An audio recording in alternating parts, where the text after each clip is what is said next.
Tennessee schools must display "In God We Trust," according to a new law. I think that's a victory. When students return to school in Tennessee in the next coming weeks, they will see a big fat "In God We Trust" stamped prominently in their schools. This is because a bill requiring the national motto to be displayed in a prominent place was signed into law in April, meaning the 2018/2019 school year is the first one to be impacted by the new rule. The law defines "quote unquote" prominent place as a school entryway, cafeteria, or common area where students are likely to see the national motto.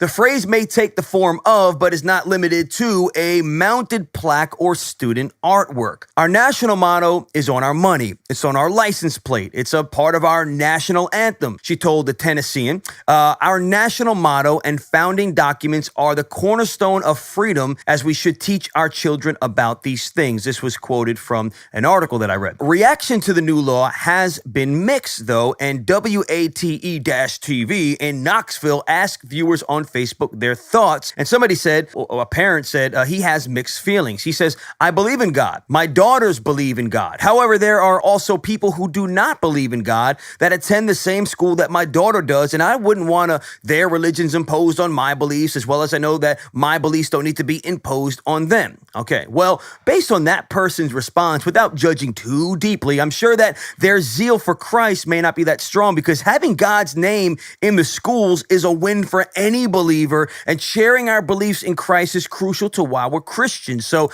I understand the political viewpoint that you have, but realistically, that's a celebration, in my opinion, because for so long they've been trying to take Jesus out of the school, God out of the school. It doesn't mean that the school or even the county is, saved by a mere motto, but what it does mean is that the prominent places in our country, such as schools, should make God's name prominent rather than taking it out altogether. It seems that because other people or religions are offended by God's name being proclaimed, that they have catered to them more.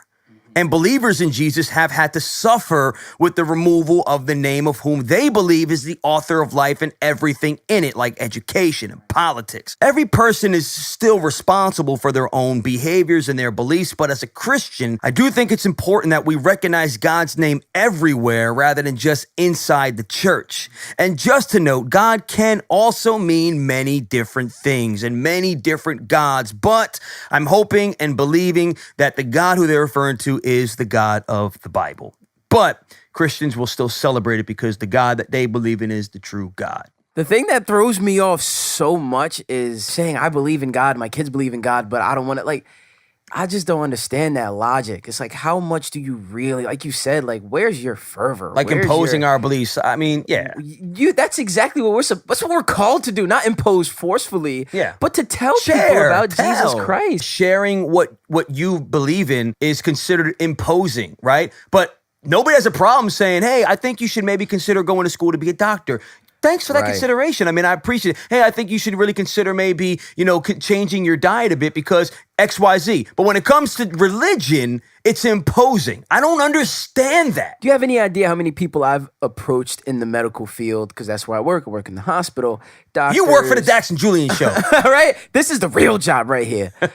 Doctors have asked me, "Oh, you still in school?" Nurses have asked me, "Oh, you still in school?" Patients have, "Oh, you still in school?" I say, "Wow, yeah, you know what? I stopped when my daughter was born," and I said, "But I plan to go back. But if I go back, it'll be for biblical studies or religious studies and that things of that nature's philosophy."